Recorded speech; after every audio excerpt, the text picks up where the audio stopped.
Beijing's massage parlors come alive at night, filled with young women looking for their next client. Massage. Massage. It's widely known their services often include much more. In downtown Shenzhen, not far from the brightest international hotels, some apartments double as brothels. These women admit they are prostitutes. This 22-year-old told us she always insists on condoms. AIDS is the #1 killer for my job, she says. I will regret it all my life if I catch this disease. She has 1 to 2 clients a day, but the most popular girl has up to 8 clients a day. She tells us she's 19 years old.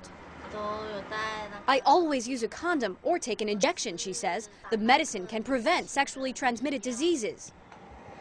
But there is no medicine that can prevent the spread of HIV. Naive girls are often duped into believing such lies by their pimps, leading to misconceptions that can be deadly in China's thriving sex industry.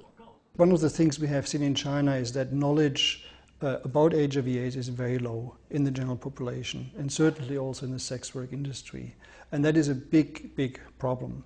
UNAIDS, a United Nations organization that fights HIV, estimates there are up to 4 million female sex workers in China, and that an average of 1 in every 200 has HIV. But in some communities where the disease has spread more quickly, as many as 14 in every 200 may be infected.